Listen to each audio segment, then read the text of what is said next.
Já vás uvedu, tak úplně tak jako jemně. Tak my si budeme Dobrá, tak dobrý den při tomhle letním dní vlastně. Já jsem rád, že v tom seriálu těch jednotlivých popů, co se tady udály, už můžu přivítat pána v modrý bundě a pána se zubem na krku, což je Daniel Pošta a Zdeněk Vacek. Oni vám sami řeknou všechny ty celou tu genezi, kam se až dostali přes tenhle světelný půl, který jste vytvořili. Já se jenom vlastně pamatuju, když tady byl Dan na stáži, což je, já nevím, už pár let, že jo? No, asi 3 roky, a vlastně to nebyla stáž. Byla to taková černá návštěva taková. No. Tak si pamatuju na ten klip, vlastně, který jsi dělal a já jsem ho nemohl najít nikde. Mě celkem mrzí. Já jsem ho stáhnul. Ty jsi stáhnul? Jo. Celkem mrzí, já tam spoustu zajímavých jako Momentu. takových jako, jo, i ta kulička, ta čokoládová. Mrzí mě, já jsem právě chtěl hledat, protože jsem vždycky snažil to nějak jako odinzerovat, co vlastně ty lidi třeba tady konkrétně jako udělali. Tak jestli můžeme udělat expos, což nevím, ten důvod asi byl nějaký... Hele, já ho nemám už, protože prostě nemám... Ale teď někdo má. Nemá ho nikdo. Ten je v zamrzlém kompu, ne? No, dnešní ta prezentace bude taková hodně profesionální, protože nám schořel počítač a my vlastně nemáme vůbec historii, takže vám ukážeme takové jako rodinné fotky a současnost. Dobrá, tak je to vaše, jo? Jo. Díky moc, Zoria. Zoria. Já jsem Daniel, to je Zdeněk, říkáme si Zoria. Ahoj. Jo, tak tady první fotka, tu jsme dali na plakát velmi rychle, rok 90, naše první setkání, úplná mystifikace, nikdy se to nestalo. To jenom bychom ukázali, že umíme pracovat i ve Photoshopu. A ukážu vám teďko pravdu, a já tady s tím, jak se to přepíná. Jo.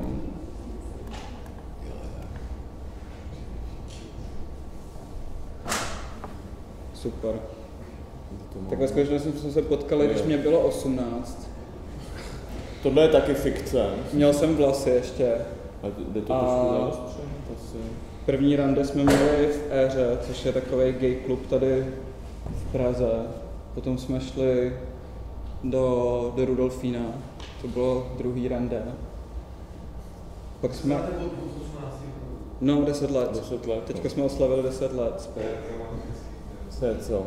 Potom už jsem si poholil vlasy a od té doby vlastně vypadám stejně. To je naše první dovolená na Malorce. Tam Zdeněk vypadal takhle, měl bílý číro. Psa v košíku. No to není moc vidět. To vypadá, že se dozvíme nějaký hodr. Tak aspoň je to... Tak a tady jsme na dovolení, je tam i Zdeňkova sestra Pavla, která je teďko vlastně naše kolegyně, za kterou jsme tam jeli na tu Malorku. To je takováhle krásná holka a já jsem jí slíbil, že tady nabídnu její telefonní číslo, protože ona momentálně nemá žádného přítele. Takhle chodí v práci. Nejde to zavostřit? Tady...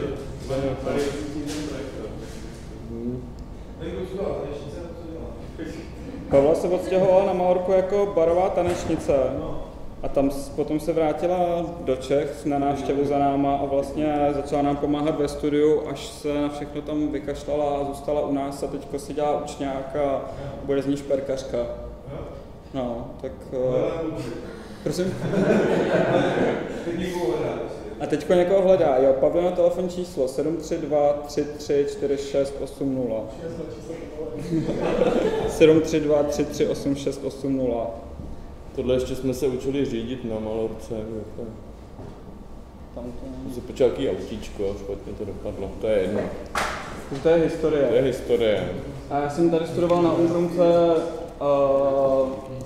design interiéru a nábytku a ono se ten ateliér tak různě měnil, že to bylo jeden rok architektura a design a potom design interiéru a nábytku a Zdeněk v tu dobu pracoval ve šperkařském ateliéru Dalou v Roztokách u Prahy. Kolik jsi měl na hodinu? 40 korun? 40 korun na hodinu a byl jsem tam 2 roky. Hrozně moc jsem se tam naučil, ale to myslím vážně. Naučil jsem se tam hrozně moc od kluka Davida a pak jsem odešel a osamostatnil se a začali jsme tak nějak víceméně makat spolu. Ale to právě bylo, že v roce 2005 asi jsem já nějak tak jako Zdeňka dostrkal, ať se vykašle na to dělat cizí zakázky a takhle, že to má sám, aby se nějak sám prezentoval a první svoji prezentaci udělal na design bloku. Udělali jsme k tomu přehlídku, udělali jsme k tomu výstavu fotek, udělali jsme k tomu instalaci a kolekci šperků. A Zdeněk za to v tu dobu získal titul Talent roku v roce 2005. Talent roku, objev roku nebo něco takového a za nejlepší prezentaci, takže jsme vlastně si nějak řekli, že by to mohlo fungovat nějak dohromady. Což bylo pro něj hrozně nakopnutí, protože vlastně to byl fakt jako klub z učňáků, který on tady vlastně se mnou dělal přijímačky na Umprumku, kam ho nevzali. A bylo to takové jakoby nakopnutí, že OK, tak já nevím, v té porotě tam byl Pelcel, Bořek, Šípek, nevím kdo, jakože, že fakt jako uznání, OK, bereme tě nějak mezi sebe, nebo aspoň tak my jsme to v té době vnímali. To by bylo 23 nebo kolik? 23. No. A pak začal makat teda na sebe, ale dlouho to bylo tak, že vlastně v našem panelákovém bytě v 5. patře Zdeněk seděl na kýbli a v jednom pokoji tam prostě měl studio a sousedí na nás bušili dlouho, když on tam něco řezal v noci a takhle. Nebylo to vůbec jako ten začátek nějak jako jasný, že se uživíme a vlastně do dneška tak nějak splácíme dluhy z té doby asi, bych řekl. To jsem nemyslel říkat. Hlavně si na to telefon číslo. Jo. Ne, to aby jako, no a potom co, jako potom já jsem tady studoval Umprumku a pořád vždycky jsem vyhrál nějakou jakoby velkou soutěž, že jsme dělali třeba v prváku soutěž pro německou poštu a DHL a my jako prváci jsme ji vyhráli a taky jsme byli takový jako úspěšní, ale zase na druhou stranu vždycky mě Pelcel po nějakém tom úspěchu jako nechal opakovat ročník nebo takhle, protože si myslel, že jsem už moc nafrněnej a to bylo právě vlastně, když jsem tady byl na stáži, že hnedka v prváku, ne, to bylo na začátku druháku mě vylili a já jsem šel potom na takovou neoficiální stáž, abych něco dělal. Pak mě nechali opakovat po druhý a před 2 rokama mě vlastně z této školy vyhodili. A potom za 5,5 roku na to jsme vyhráli titul Grand Designer roku a teďko jsme... A teďko máme ve studiu kolik lidí asi? 8 lidí k nám pracuje. Děláme hlavně šperky, což je taková jakoby jedna doména. Vlastně kvůli tomu si i říkáme Zoria, protože jsme to chtěli nějak oddělit od nás, že tím, že já nejsem šperkař, že jsem studoval architekturu a interiér a nábytek a pořád mě to nějak zajímá a pořád tady ty věci chci rozvíjet. A Zdeněk je šperkař, ale zároveň ho zajímají i tyhle věci větší a víme, že nám to jde víc. Tak jsme to úplně oddělili, že Zoria je prostě šperkařská značka, která může být klidně trochu víc komerční a můžou pro ní navrhovat i jiní designéři a takhle. Má svůj nějaký styl, svůj vizuál a potom prostě je Zdeněk Vacek a Daniel Pošta jako 2 subjekty zvlášť, který si prostě dělají svoje věci. Tak teďko něco, co ukážeme? Ukážeme třeba ceny nějaký? Možná první, když jsme vlastně měli tu prezentaci společnou, dá se říct 2005, tak jak jsem vyhrál za tohle všechno, tak jsme měli možnost, takhle vlastně vznikla Czech Grand Design, celá tato akce. A my jsme dělali první cenu Czech Grand Design, kterou jsme předávali, nebo která byla předávána. Jo. A já jsem se chtěl hrozně blejsknout, takže jsme se na tom strašně vyšťavili, protože rozpočet byl 5 000 korun na jednu cenu. A já jsem to dělal strašně dlouho a chtěl jsem to jako mít hezký. Takže takováhle nerezová orchidej, kde dole vlastně ten pindourek takovej, tak to je takový zásobníček, z kterého se vysune tampon a na něj se nastříká parfém a vlastně ten nositel si voní podle toho, ta kytka voní podle něj, jak on chce.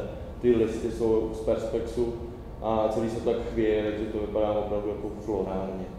Ale v tom je ještě taková historka, že vlastně Zdeněk vůbec nechtěl dělat kytky, ale byl známý v té době, nebo za tu první kolekci, kterou udělal, tak tak to byla taková květinová, ale pak když ho oslovili pro Filmédia, tak Zdeněk chtěl dělat něco úplně jiného, protože mi to přišlo jako nesmysl, proč by, já nevím, Jiří Pelcel měl nosit květinu prostě, jakože a... Takže jsem vymyslel první koncept, jako, na který jsem byl strašně hrdý a hrozně jsme se u toho poštěkali, že vlastně to neprošlo.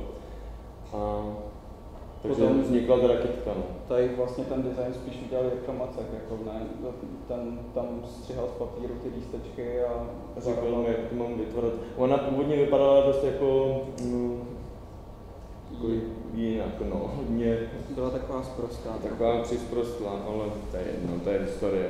A to byla první cena, co jsme dělali, a ono se to potom nějak rozdělo, že jsme dělali vlastně hrozně moc ocenění, že jakoby jedni se doslechli, že děláme ceny a to je takový jako nevděčný téma, nebo vděčný, já nevím, právě, že jako na ně většinou mají nějaký rozpočet ty firmy, ale moc se na tom člověk jako nevyřádí a jsou tam takové věci, jako, že tomu vždycky zadání, jako musí se to dát zvednout nad hlavu, a protože ten vítěz jako chce to vydat nad hlavu a zároveň my nikdy nechceme, aby to byla jenom nějaká figurka, na kterou se úplně práší. A pak tady to byla druhá cena, co jsme dělali, to jsou ceny na Fresh Film Fest, který vlastně organizuje můj bratr. A ten do toho výběrového řízení oslovil Zdeňka, právě že nechtěl oslovovat mě vůbec, jakože to by nešlo.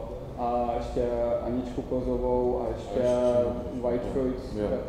A my jsme měli jeden návrh, který byl, že se bude předávat odšťavňovač, normálně funkční odšťavňovač těm vítězům. Že to může být víc fresh, než jako opravdový fresh. Tak to taky nějak neprošlo. A oni chtěli něco víc pěkného, tak jsme udělali takovýhle zavařeniny, které byly ty válce jsou z olověnatého křišťálu a jsou v tom zavařený různý, prostě každý rok se to střídá, jsou tam úplně různý ovoce a zeleniny. A taky to byl vlastně jakože takový jednoduchý nápad a potom hrozně krkolomná výroba, protože jsme potřebovali spolupracovat s chemikama. Když jsme udělali tu první várku, která už byla připravená vlastně na předání, měli to mezi nějakýma zesilovačema a nevím čím všem v kanceláři, tak to vybouchlo po týdnu, protože začalo to ovoce vevnitř tak kvasit, že to rozteklo prostě to sklo. Ono nebylo zavařený, ono bylo jenom zakonzervovaný, ale nějak jsme tam toho dali málo, takže oni přišli ráno do toho kanclu a tam všude vybouchlý prostě ceny. Fresh. No. Všude jako ty věci. Takže potom jsme zase jako byli tady do chemičky prostě a dělali nový roztok a takhle, takže takový jako primitivní nápad, ale bylo k tomu fakt hodně laborování. Pak další cenu, co jsme dělali, tak jsou tady třeba tyhle, jo, to tady budeme třeba přepínat z jednoho na druhý. To je Pak jsme dělali... Tak jsme začali dělat pro filmový festival Mezipatra ceny, kdy náš kamarád Aleš Rumpel je ředitel a nějak jsme se prostě domluvili, že by to mohlo fungovat. A nevím, jestli to bude vidět, já to potom nechám kolovat. Kdy vlastně asi můžeš říct ten nápad, jakože jsme vymýšleli, co vlastně za cenu. On je to přehlídka filmu s gay tématikou a my jsme si říkali... Bude lepší to nechat kolovat potom. Jo. Pořád makáme s tím olovnatým křišťálem a to má vás. Tvůj strany, no. Je to kaleidoskop. Je to kaleidoskop, když jsme si říkali, jo, tak jsou to filmaři, to je prostě nějaký to kukátko, jako který pořád na něco koukají a do toho je to prostě ten buzeranský svět, který je jako nějaký barevný a zároveň jakoby mění ten filmařský svět nějak jakoby, že jo, mění se ta optika na to, jak se nazírá na to okolí. Takže jsme začali dělat kaleidoskopy asi před 8 lety. A každý rok je ten kaleidoskop trošku jiný, že se vždycky odráží do toho celkového tématu toho festivalu, takže jeden rok byla téma AIDS, takže jsme dělali takový fakt jako vevnitř, že byly různý druhy krve. Tady ten je hodně barevný, protože to zrovna nevím, co bylo téma. Další rok, já nevím co, prostě dělali jsme jich, běhali tam jednou bylo porno jako téma, tak tam běhali takový jako jenom slidy z pornofilmu, ale vlastně jenom záběry obličejů, byly to jen takový exotický výrazy. A teď bychom mohli na to navázat vlastně s současnýma mezipatra, protože vždycky mezipatra oslovějí nějakého jiného jako umělce, aby k tomu udělal i znělku a celkový vizuál. A do toho grafika se dělala zvlášť, kterou dělal Petr Kolář, Honza. A nás oslovil tenhle rok Aleš Šrumpl, nebo 2012 Aleš Šrumpl, aby jsme teda to udělali znělku a my jsme měli podmínku, že to chceme vzít celý jakoby nějak dohromady, protože nám přišlo, že takováhle malá akce to musí mít nějakým způsobem homogenní, že je nesmysl, aby jeden člověk dělal grafiku a ta vypadala úplně jinak, než vypadají znělky a ty vypadaly úplně jinak, než vypadají ceny. A odrazili jsme se od toho kaleidoskopu nějak, jako by bylo pro nás to téma, který jsme dostali přímo od dramaturgů festivalu, tak byla moc manipulace šílenství a zároveň tam bylo takové zadání, že chtějí, aby to na první pohled bylo jasné, že to je gay festival, aby to bylo sexy, aby to bylo jednoznačný, a do toho téma moc manipulace šílenství, jako moc manipulace šílenství moc sexy není. Takže jsme dlouho vlastně vymýšleli, jak to nějak jako chytit, co by to celé sjednocovalo, až na nějakém mejdanu, myslím. Tak nás napadlo, že vlastně tohle všechno spojuje tanec a pohyb a že tím jako vlastně se dá vyjádřit přesně tyhle ty tři jako hesla, moc, manipulace, šílenství nějakým hezčím způsobem, než jako, že by se někde střílelo nebo... Když s někým tancuju, že tak nad něm mám moc, manipuluju s tím, že ho vodím a je to zase nějaký prostě jako šílenství v tom pohybu. A do toho byla druhá jakoby nějaká druhý vizuální prvek, což bylo zrcadlení, protože jsme chtěli jakoby víc odprezentovat ten kaleidoskop. Oni si vždycky všichni mysleli, že dáváme termosku.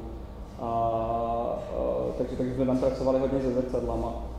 A když jsme se to zase jako tak bavili o tom mezi mnou a Zdeňkem, tak jsme říkali, že vlastně my dva navzájem nejvíc manipulujeme sami sebou, ne? Jakoby, že to pro nás bylo takový důležitý, že to, co třeba já Zdeňkovi vyčítám v nějakém v čemkoliv, tak je stejně jakoby odraz mě ve výsledku, něco, co štve mě samotného na mě. To já jsem jako vůbec... Ale to se není vůbec štěstí na výběr toho hejce. Jo. Takže my jsme dlouhou dobu hledali dvojčata, vlastně, který by hráli ve znělce, aby jsme tam měli takový moment, kdy oni se pohybují v nějakém zrcadlovém prostředí a najednou se to jakoby rozdvojí a vy nevíte, co je odraz zrcadle a co je odraz, co je vlastně jakoby realita. A až jsme dvojčata jakoby nemohli najít, nebo jsme jich našli spoustu a nebyli pohybově zdatní a takhle, tak to vzniklo tak, že jsme tam, že to vlastně zahrál Zdeněk společně s jeho sestrou a ještě s jedním chlapkem. Který vypadá, že bych takhle mohl vypadat. Tak já vám pustím tu znělku teďko zase. Pak vám tomu řeknu ještě víc, protože ono na tom pracovalo x lidí. Teďko co jsem zase udělal něco špatně, pardon. Jo, sorry.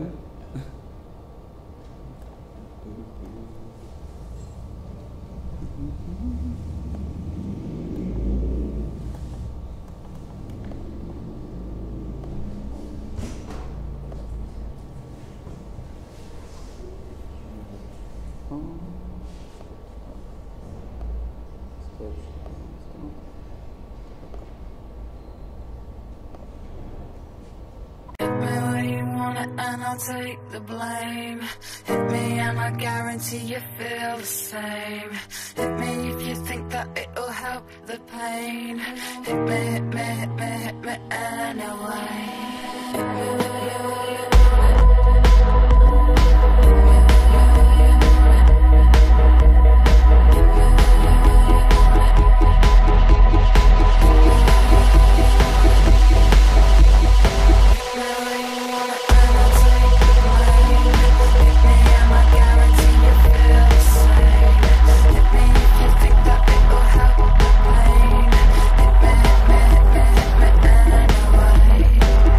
I got smoke in my eyes.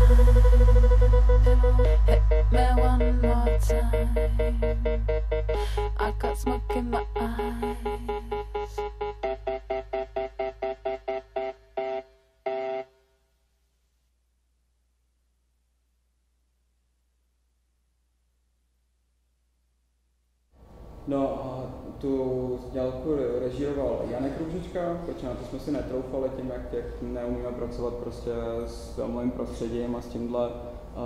Kameru dělal Jirka Málek, který myslím, že nám hrozně pomohl, protože na to byl prostě skoro nulový budget, takže všechno zrcadla jsme tam odtahávali my samozřejmě a takhle, prostě všechno to vzniká na koleně.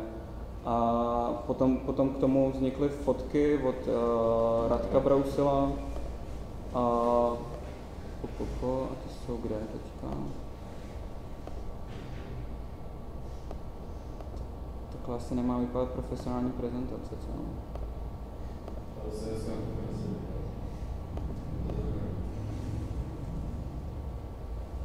A grafika od Mária Corradiniho, to je taková úplně jako minimální, kde se tam Zdeněk věší.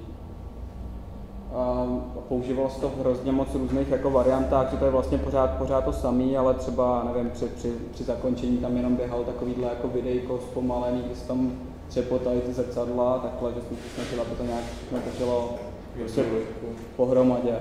No. Teď jsem si nedávno přečetl recenzi na to v časopisu Font, kde teda napsali, že děláme muzejský šperky, ale že s tímhle jsme přestřelili a že to je úplně mimo.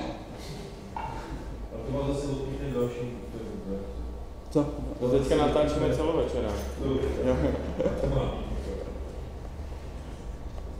Tak to byla jedna z dalších scén, a ještě když těch scénách budeme pokračovat, tak my jsme jich dělali fakt hrozně moc. Jsme dělali banku roku, firmu roku, živnostníka roku, parfém roku, teda Fresh Film Fest, cena český live, studentský film. Magnézia. Jo, cena Magnézia, potom co ještě, cena filmových kritiků, no je jich dost. Ta, která je fakt dobrá, cena filmových kritiků, kterou jsme teďka začali 2010, to byla první, že? Asi, no. To nechám tak kolovat. To ji ukáž ještě na kameru tady. Nevím, jestli to bude jako vidět. Jo, aha. Nebude to vidět? Počkej. Jo. Já už si to naučím.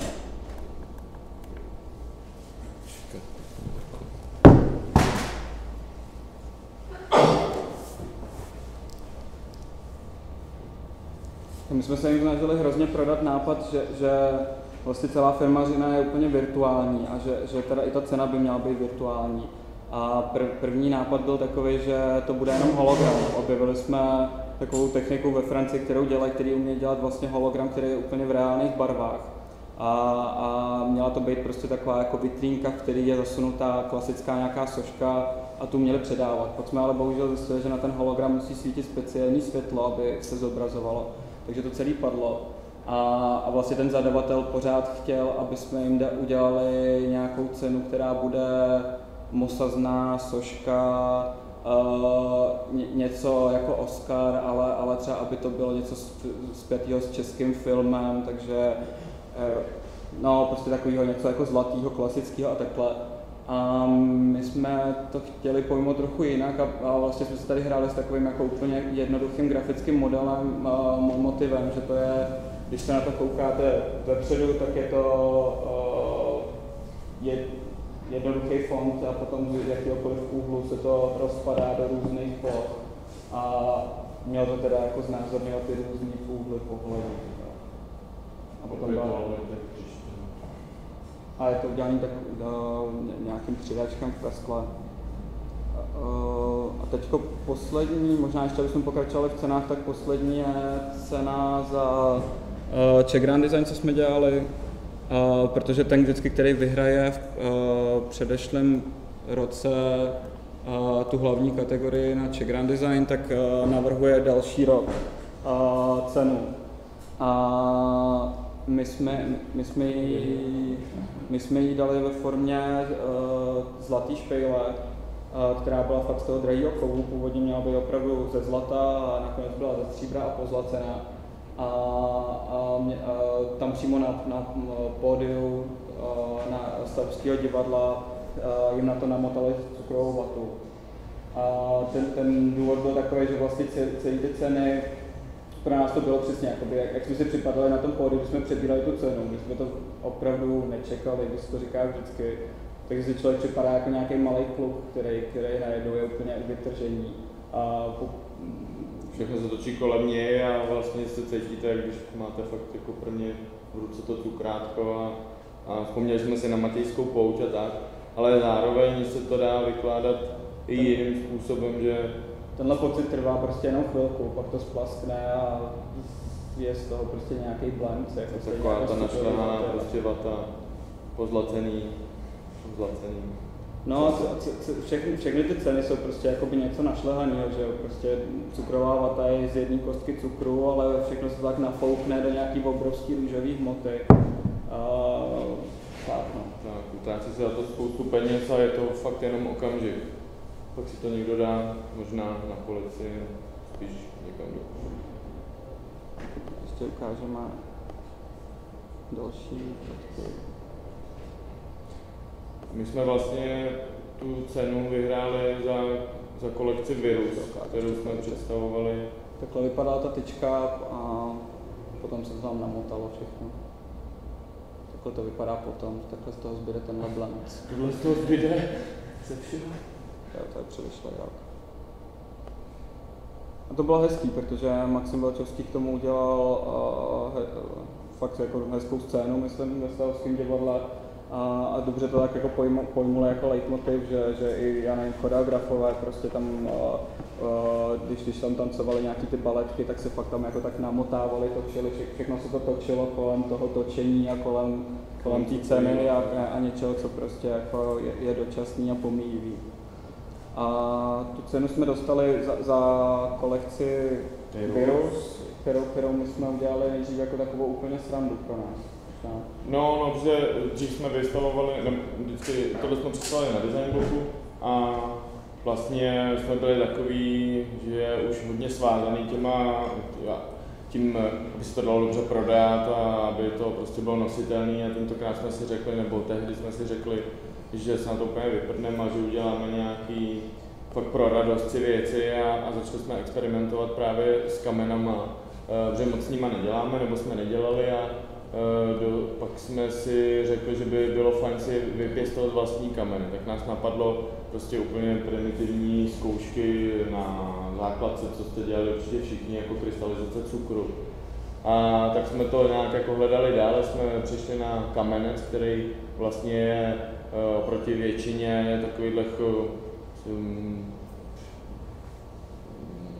přípravků nebo prvků nezávadný a vlastně se dá použít jakoby na šperky, tak jsme začali experimentovat.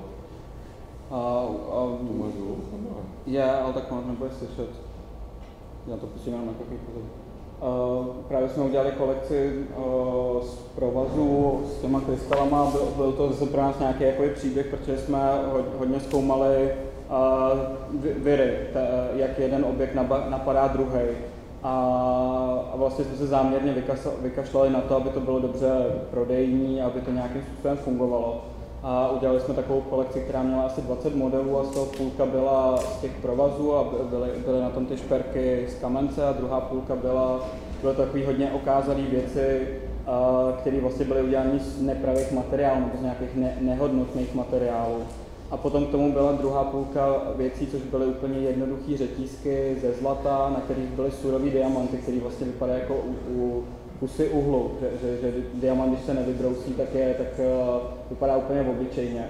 Takže to vypadalo celý jako takový ušpiněný řetízek, na kterém vlastně skoro nic není, ale vlastně výrobní náklady tady toho byly desetinový proti tomu fakt zlatu. A přitom to jedno bylo opravdu honosné a všichni to hrozně obdivovali. A bylo pro nás potom hrozně překvapení, jak na to lidi dobře reagovali, že my jsme si to udělali fakt jako takovou srandu pro nás, že teda se nad tím budeme bavit. A spoustu lidí si to chtělo koupit na místě, což nás překvapilo, protože jsme s tím vůbec nepočítali. A byl o to nějaký jako docela velký zájem. A pak nás to ještě víc nakoplo, že jsme začali zdokonalovat prostě tu funkčnost, takže jsme to různě začali konzervovat, dobře řešili zapínání a vlastně z těch lamp se stal takový jako galerijní kousek nebo kousky, a co jsme chtěli zároveň zachovat, protože to není úplně jednoduché to jakoby vypěstovat, nebo je to jednoduchý vypěstovat, ale dostat to do takovýhle jako hezký nositelný formy, tak to už chce hodně času. A zároveň vznikly i ty drahé jako věci k tomu, takže jsme to opravdu pojmuli profesionálně. Tak Lana teďka mají obrovský úspěch, potkali jsme vlastně první v sezóně jsme je vystavovali v Mnichově na obrovském šperkařském veletrhu, kde nás potkal galerista z New Yorku, Cháron se jmenuje, a tomu se to strašně zalíbilo, takže jsme se domluvili na spolupráci a teďka vlastně první je hned v zápětí vzal na Miami Bath. No, to bylo Sofa New York, což je takový jako sběratelský veletrh objektů na stůl, jako když tam prodávají takovýto jako mísa za 100 000 euro, ne jako přehání, jako ale skoro. Tak, prostě hodně high. A vlastně potom to vzal sebou na takový jako další veletrhy, včetně Design Miami Basel, včetně dalších prostě po celé Severní Americe. Takže teďko se jich jenom v Americe se jich asi prodalo 100, pak dále prodáváme v Dubaji, teďko by měli jet na Maledivy. No úplně do celého světa se to prostě rozjelo, což na začátku, na to, že to byla ne sranda, ale prostě takový oddych, jakože, že jsme vůbec nečekali, že to prostě se takhle ujme. Nemáš tady tu dary? Jo, potom ono to působilo dobře i právě jakoby na širokou veřejnost, i na ty lidi, kteří byli nějakým způsobem odborníci, že to bylo potom vtipný, aniž bychom my o to věděli, tak Dara Rollins si to vzala na to. Česko hledá Superstar nebo co? Nebo týden předtím bylo předávání cen TT a měla to na sobě Daniela Peštová, což vypadalo úplně úžasně, to hrozně slušelo. A Lana hezky podpořila a týden na to měla Dara Rollins v této show a tam to trošku jako nesedlo, no. Ne, ale to bylo chytrý, protože potom vyšla obálka Blesku vlastně, že jako trapas Dara si vzala týden po sobě to samé, co měla Daniela Peštová a komu to víc sluší a do toho byla ta kauza Dary Rollins, že ona srazila někoho na přechodu. Takže zase týden na to vyšla obálka nedělního Blesku, kde bylo jako Dara je odsouzená, co budeš dělat, hodíš si pro vás? A měla tam tady tu fotku prostě, jako, že najednou to prostě jako, že je úplně jako virus nějakým svým životem, který člověk vůbec jako nepředpokládá a není schopen ovlivnit, protože... No ale nám to jako hrozně bylo, protože pak se třeba nevím, 10 ženských psalo, já chci přesně to, co měla Dana Peštová a chci přesně to, co měla Darča Rollins a dělali jsme... Úplně stejný to nejde. Ne, tak po každý je jiný a teď, aby jsme nevyčerpali vlastně tu ojedinělost, máme 6 kusů od modelu, takže jsme začali dělat teďka nový barvy, ty tvary, začali jsme tam spát barokní perly a různý jako, pořád se to vyvíjí, pořád to narůstá a nějak s tím pracujeme dál. Teď jsme právě tady koluje ten chlupatej náhrdelník, kdy to jsme teďka před časem vymysleli, že i ty krystaly jsou ještě navíc jako umělou cestou ochlupatěný. A ona to teda měla na krku, na ruce, předpokládám, že měla dost. No. Prostě stylista. Nějak tomu džíny. No a bylo to v Blesku, bylo to v AHA, bylo v Metru, ale prostě... Ne, i ze Slovenska se ozývali lidi, jakože... Prostě tady ty média fungují, jestli se budete snažit prorazit někdy, tak takhle. Aha. Já nevím, my jsme tady takový jako vykecaný, ještě možná můžeme ukázat lustro a potom skončit. Jo, Máme tady toho spoustu, ale to nemá smysl. Lustro ještě, vlastně, no tak to řekni ty, jak to vzniklo. Vždycky, tady máme třeba hroznou kocovinu, slivovice. No, chtěli jsme, vlastně od začátku jsme chtěli ty krystaly dávat na nějaký větší věci, protože protože jsme se něco naučili a baví nás to. A oslovovala nás Galerie Křehký, což je vlastně ta sama skupina lidí, nebo jako je Profil Media, jako dělají Czech Grand Design, jako dělají Design Blog. Aby jsme udělali nějaký galerijní objekt přímo do Mikulovského zámku, na festival Křehký, kde jsou takové jako galerie, které prezentují různý galerijní objekty, galerijní design. A do toho my jsme přišli teda, že bychom rádi dělali lustr a oni spolupracovali v tu dobu zrovna s Preciozou. Takže vznikla takový trouhelník, kdy my jsme si vzali lustr už existující od Preciozy, nějak jsme ho trochu předimenzovali, aby to uneslo ty krystaly. A pak jsme ho společně s Preciozou nechávali obrůstat. A vzniklo tam takový hodně jako bizarních věcí, protože má to docela jakoby, není to úplně hrozně složitý proces chemický, ale musí se to nějak hlídat a takhle. A jim se třeba stalo, že jim do toho vytekla rezavá voda z boileru, takže najednou jsme jako přišli to fotit s fotografem, jakoby ten proces, jak to je, a tam byl takový jako český brčálový rybník, kde prostě nešlo vůbec nic vidět. A tam zbývalo týden do výstavy nebo 14 dní a prostě úplná panika, že to bude celý v háji. A potom jsme vlastně vyndali lustr a on byl takový lehký růžový, úplně jako byl fakt krásný. Byl skrátníkový jeskyně, přesně jako železitá tělová barva. Takže no... Že chyba se stala záměrem. Nám vždycky nějak ten průser pomůže ve výsledku. A teďko pokračujeme, ale už se bojíme, aby se z těch krystalů nestala taková maníra trošku, ale ono... Ne, teď děláme do jednoho hotelu další lustr, právě jsme to nechali, že větší objekty zatím jsou jenom lustry, že i zároveň vlastně ten lustr je křišťálový, že krásně vodí to světlo, takže dal možnost jako dýchat těm krystalům. Takže celý vypadá, na to, že váží asi, nevím, 200-300 kg, tak to vypadá pořád nějak jako étericky a to světlo prostě k tomu pasuje. Možná nějaký oblečení, asi z krystalů. To už vlastně taky proběhlo. To jsme dělali, nebo Denisa Nová nás oslovila vlastně po tom, co jsme se takhle dostali do povědomí s krystalama, že jí to hrozně nakoplo a vymyslela svoji kolekci Evoluce Viren, kdy vlastně na slovenskou Orange, myslím, přehlídku kolekcí nových nebo večerních šatů a tak vymyslela takový jako napadený, kolekci napadených košil a různě jakoby vrstvených oděvů. A vypadalo to skvěle a chtěla, aby jsme my byli vlastně, aby to převažovalo ty věci její, takže nejdřív jsme původně mysleli, že budeme zarůstat jako oblečení, ale to by bylo na mnohem víc času. Ale pak jsme udělali takovýhle jakoby fakt gigantický šperky, kdy ta jedna holka má takový límec zarostlý, který měl fakt 5 kg. A dělali jsme nějaký střepce na boty, to je tam dole. Nemá límec. No a vypadalo to monstrozně, stejně jako ty oděvy, že šaty měly prostě asi 7 rukávy a různě tak jako pokřivený a byla taková jako pohřební hezká kolekce. Tam to možná nevyznělo, že my jsme tu kolekci vlastně jako částečně navrhovali s ní, no. Ale když jsme vystavovali v Paříži během pařížského Fashion Weeku, tak tam nás oslovilo taky několik lidí, ale my víme, že to můžeme použít vlastně jenom jednou ten nápad, že tak s oblečením. Takže tak čekáme, až se ozve někdo fakt dobrý. Já nevím, stačilo, ne? Jako máme tady toho ještě hodně, ale... Záleží, jak pospícháte. Já myslím, že my pospícháme.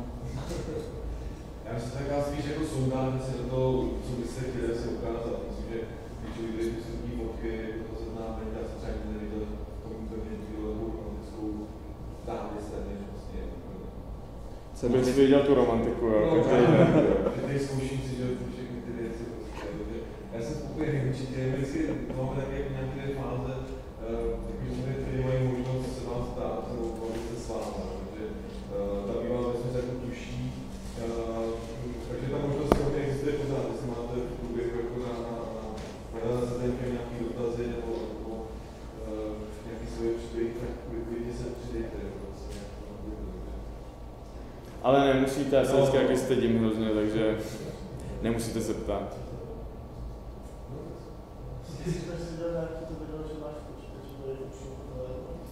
Ne, nemám to, já to právě nemám, ale jsme tady měli dělat Měli jsme dělat hudební skupinu, měli jsme k tomu udělat video, webové stránky, grafiku, celou svoji image vlastně a nahrát písničku, všechny tady ty věci. A já jsem to měl založený na svých mindrácích takových, jako že mám tady vlastně jednu fotku z toho, ale nemám z tohoto video.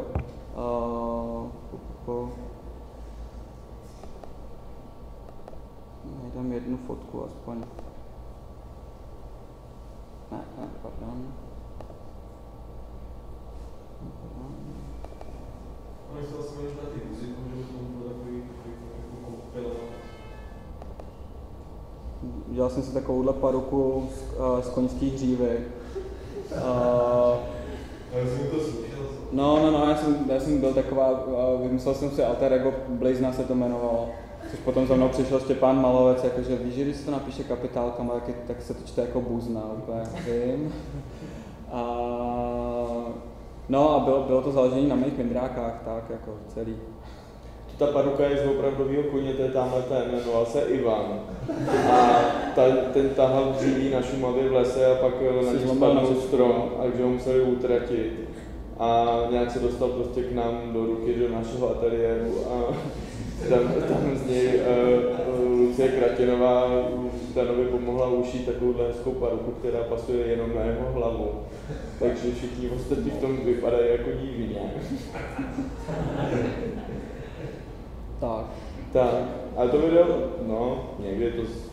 Ne, na to video bylo hrozně moc komentářů z Polska, že vlastně jako myslím, že mělo to třeba 1000 návštěv a většina z nich byli Poláci a byly na to hrozně blbý ohlasy z jejich strany, že jsem perverzák a nevím co, protože blizna je nějaký, to znamená jizva v polštině a je to nějaký jejich slavný film a takhle, takže všichni si googlovali něco jiného, narazili tam na pána, který tam něco plival z pusy a tak. Je tam hodně jako pořád detail na danou pusu a vnímá jako různé věci, komponenty, tekutiny a... Tak. Já jsem to dal záměrně pryč, to prostě je historie. No. Je to každopádně vypadá na ty rybíčka, který máme ještě. Ale samozřejmě jsou tu společná. Super. Kde to šlo silný s tou muzikou? Jo, hudbu si k tomu dělal sám, dokonce to sám zpíval. Je tam fakt jako takový vrstevců se nějak určitě bavili, ale jako říkám, určitě ten zdroj najdu, ale svým potřebu úplně jinak. To bych nešel s tím zase. Dobře. Tak děkujeme. Toto se bylo spousta, to jsem rád. Já jsem se asi vyzkoušel mezi ten špagát, jako tak skvělej, výbornej. Myslím, že jak daře rolic mi nesluší asi, ale... Tak moc děkuju, že jste dorazili a my to potom dáme nějak dohromady, budeme potřebovat určitě, Vojta vám nafotí ty věci, ať máme ten obraz trošku lepší než z toho videa samotného, tak možná nějaký fotečky z těch třeba z těch vašich, to si dohodneme. Jo, tak oni tam moc slidy nebyly, no. Jo, takže moc děkujeme a... Taky děkujeme. To zase.